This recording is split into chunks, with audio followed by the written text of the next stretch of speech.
咁我想講下我做完呢個痔瘡手術之後嘅情況啦。咁今日已經係第4日啦，先係啦，做完手術嘅第4日。咁我今朝咧就繼續去食藥啦，每日食3次止痛藥同埋一啲嘅antibiotics 啦，即係抗生素啦。咁今朝咧就就 feel 到下面咧有少少痛嘅，咁就我覺得少少黏住咁樣啦。咁就要坐盤啦，就坐喺個 sit back 度啦。咁佢都有一啲嘅劑量俾我去坐啦。咁坐嘅時候咧就忍唔住要去大便啦。咁大便嘅時候咧就其實係一件好事嚟，因為反而咧我 feel 到如果佢係要逼爆嗰個位嘅話咧，我好驚佢會即係仲嚴重咗咁樣啦。咁所以我就諗住慢慢咁樣去屙啲大便出嚟啦。跟住就一路坐住個盤嘅時候，就一路慢慢將啲大便放出嚟咁樣啦。咁放嗰屙大便嗰個過程咧，其實係超痛嘅，係好痛。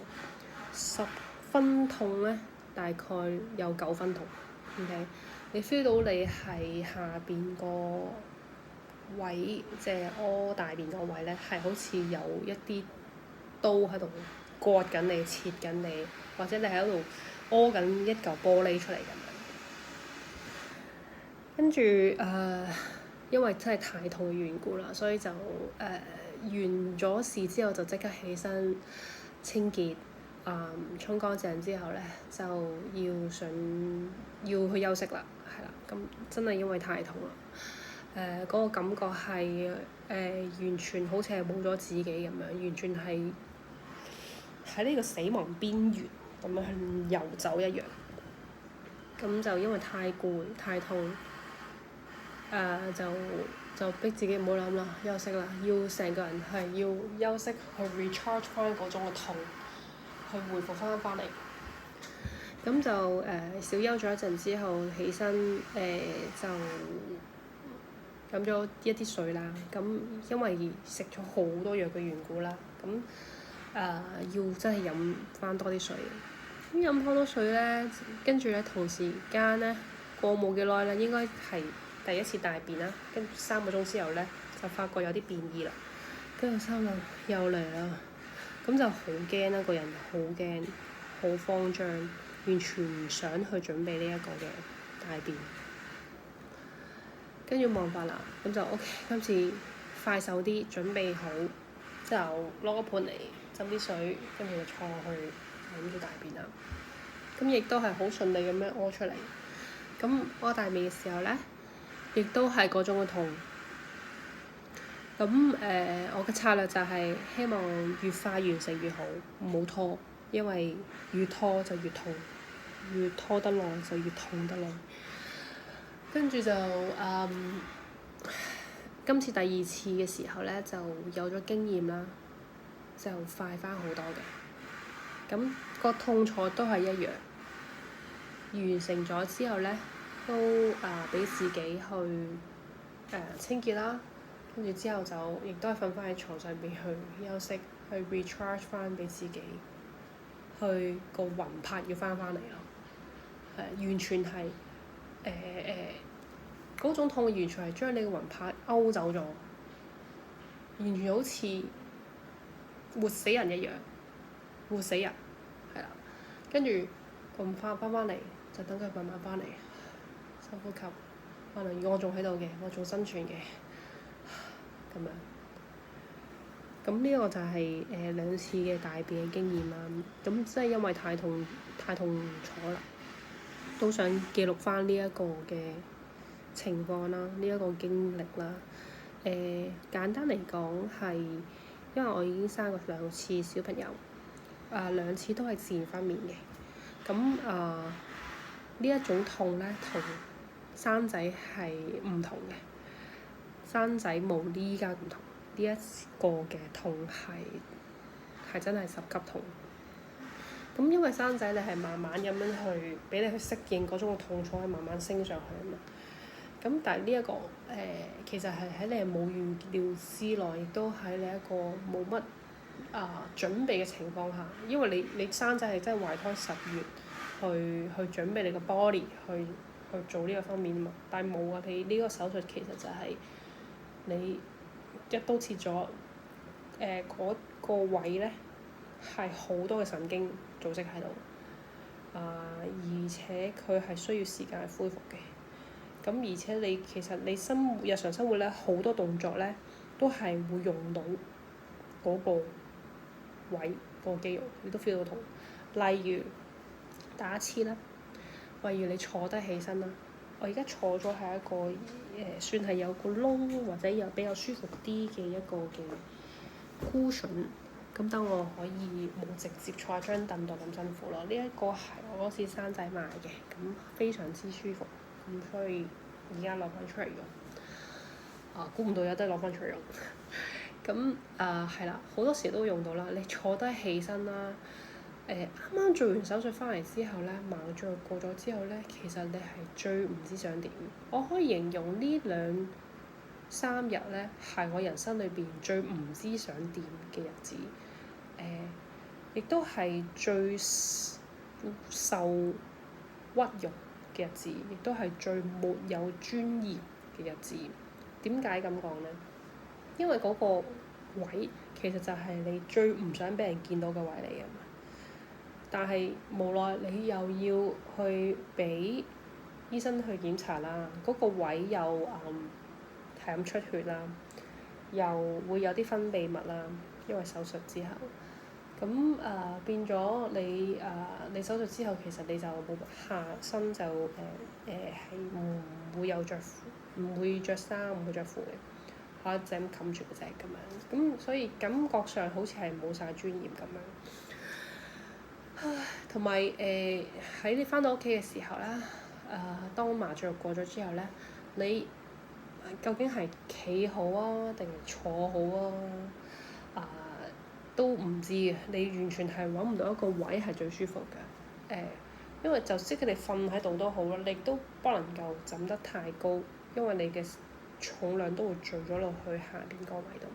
咁你只能夠瞓喺度啦，躺平瞓啦，又或者係打側瞓啦，或者即係亦都未必係最好嘅，因為其實你雙腿去夾住或者係掹住嘅時候，其實嗰個位咧，嗰個位置咧，其實你都係會有少少拉扯住，所以我因為有生小朋友嘅經驗啊，所以我都係會打側瞓啦，同埋中間鉗住一個嘅枕頭，咁樣應該會係最舒服嘅。咁如果太攰嘅話，就可以躺平瞓。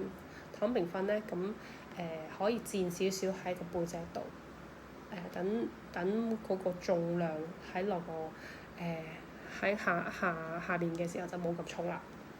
係啦，咁除咗唔知企好定坐好之後咧，食嘢咧都係一個好煩惱嘅問題。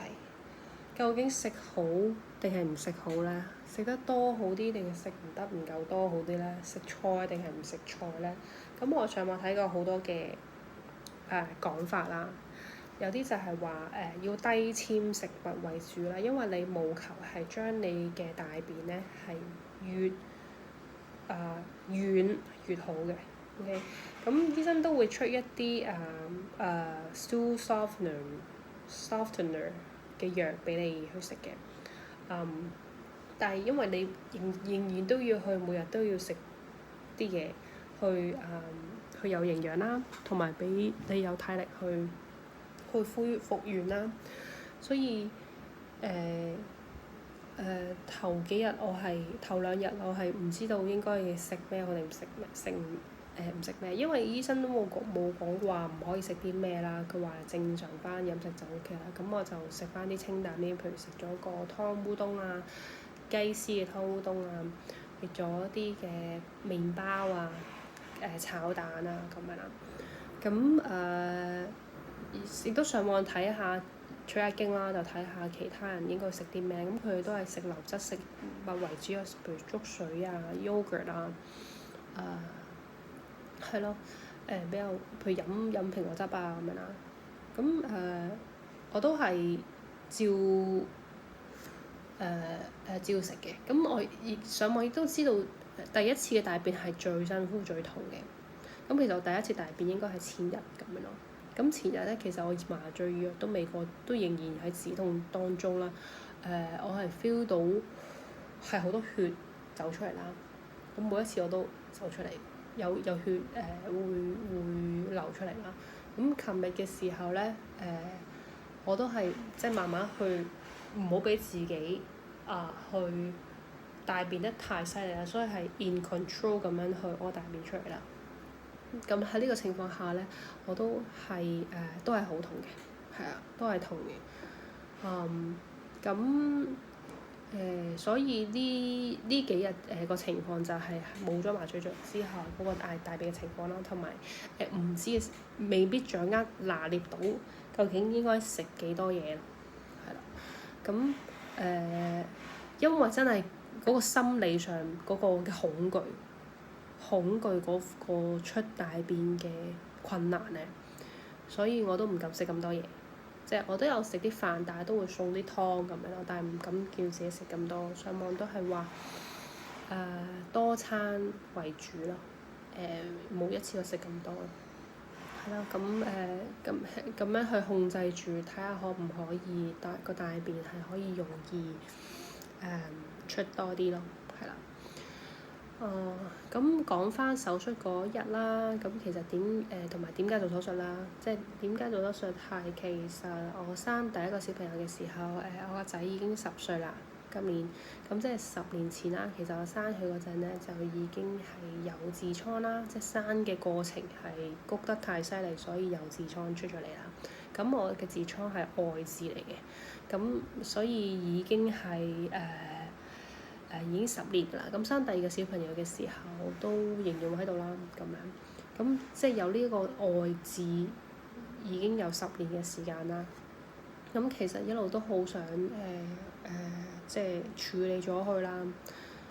主要原因係因為如果有時消化不良嘅時候咧，其實佢都會有屙血嘅情況嘅。佢特別係便秘嘅時候啦，咁始終都係會有啲撕裂咁樣啦，所以就會一係就噴血，一係就抹嘅時候會有啲鮮血咁樣啦。咁今年咧就決定就想做咗手術去嘅，咁就的起心肝去睇咗外科醫生啦，咁檢查咗都係唯一呢個方法就係切咗佢啦。咁其實年中嘅時候睇過一次嘅，咁因為時間未必就得到，同埋自己又未準備好嘅關係，所以就擱置咗啦。咁啱啱即係啱啱做嘅時候就係10月啦，即係9月尾10月嘅時間啦，就做咗咯，係啦。咁我哋都延期咗一次，因為本身做咗跟住打風嗰就延期咗啦。咁今次醫院咧就喺明德醫院度做嘅。咁我第一次去明德醫院啦，咁見第一次喺日間醫療中心去見呢位醫生嘅時候，其實佢講解都算詳細嘅，所以就係啦，就本住呢個決心就想做咗佢啦。咁就發覺喺香港同埋喺廣東話嘅一個環境裏邊咧，好少人講呢樣嘢，但係咧一路分享俾身邊嘅朋友或者親人知道嘅時候咧，原來好多人都有做過嘅，即係有比較啲嚴重啲嘅手術啦，亦都有啲輕啲嘅手術啦，有啲係可能喺日間診所度做咗嘅，咁有啲喺醫院度做嘅咁樣咯，即係私家醫院做嘅咁樣。咁就發覺原來廣東話嘅群體裏邊好少喺網上面睇到類似關於呢個嘅經驗咯，係啦，所以希望我今次將呢一個影片分享俾大家嘅時候，就可以幫到大家啦，係啦，咁都解釋一下關於手術嘅過程啦。手術嘅嗰日咧，我哋就係11點開始做手術，9點鐘要去到醫院啦。咁主要就會同你去 check 一啲嘅文件啦，準備下你即係俾啲藥我食下咁樣啦。即係都叫你去沖個涼啦。咁都會見下醫生嘅，首先見咗外科醫生啦，同埋都會見一見麻醉科醫生嘅。咁佢哋都會講解翻，即係每位醫生都會同你講解翻嗰一個嘅手術嘅風險啦，有咩後遺症啦等等嘅，係啦。咁去簽同意書嘅時候咧，都會同你對清楚你嘅名啦、你嘅 ID 啦咁樣，你嘅生日期啊咁樣啦。咁我記得佢哋係幫我對咗3次嘅，即係喺入手術之前又對過啦，喺手術室嘅時候又對過咯。跟住另外一個麻醉科醫生出嚟嘅時候又對過啦咁樣咯。咁最後我係3次同意底下係做呢個手術嘅嚇。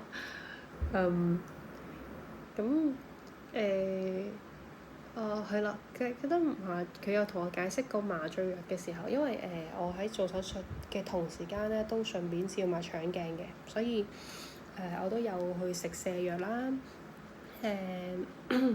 係喺手術之前嗰6個鐘冇食過嘢啦，咁同埋手術之前嘅3日就已經開始食啲係啦，即係 skip 一啲嘅veggies 啦，即係蔬菜啦、生果啦咁樣。咁跟住手術之前嗰日就有飲啲瀉藥咁樣啦，咁就 make sure 就已經係冇晒清晒啦個腸咁樣咯，咁就放去照大腸嘅內窺鏡嘅咁樣。咁麻醉科醫生就解釋個程序啦，首先係照咗鏡先，跟住再做嗰個切外視嘅手術啦。咁佢就解釋就係話首先我會係打側先啦，即係做個內窺鏡。咁我就會瞓覺，咁全身麻醉。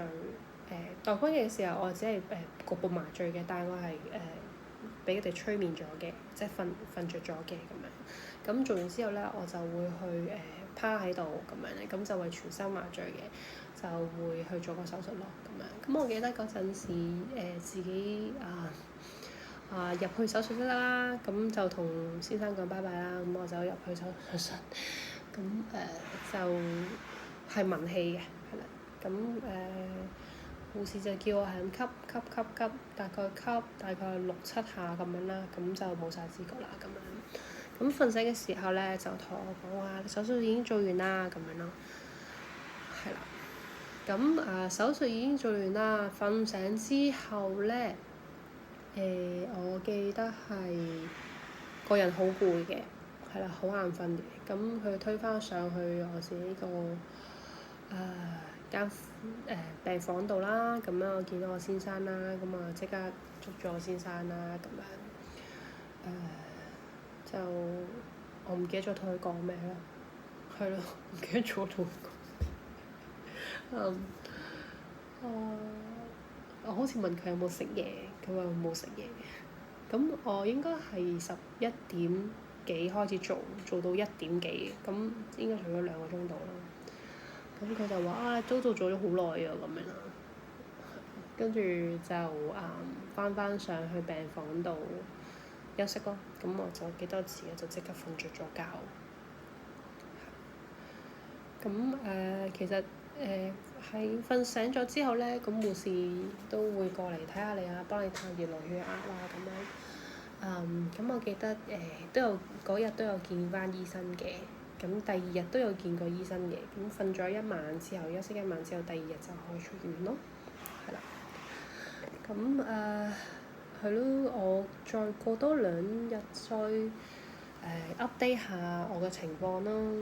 而家就主要就係食2隻止痛藥啦，每日食3次，咁亦都有軟便藥啦，亦都食痔瘡藥啦，有食抗生素啦。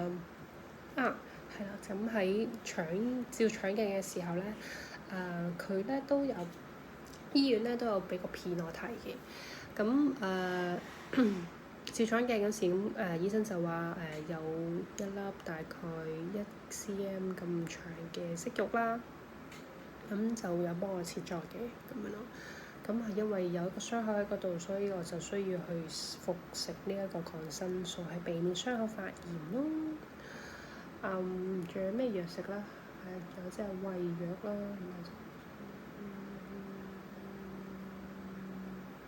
係啦，差唔多係啦，仲有係咁多藥咯。咁同埋每日3次要坐呢個 sit bath 咯，係啊，頭先都傾過，都大概提過，就係有樽紫色嘅嘢，咁大概要落少少嘅一個杯仔咁樣落去啲水度，咁溫水度咁樣佢就浸10至15分鐘咯，每日3次咁樣咯。咁都係幫助嗰個傷口去快啲好返咁樣嘅。好，咁我就嚟分享咁多先啦。如果有咩問題，可以留言俾我。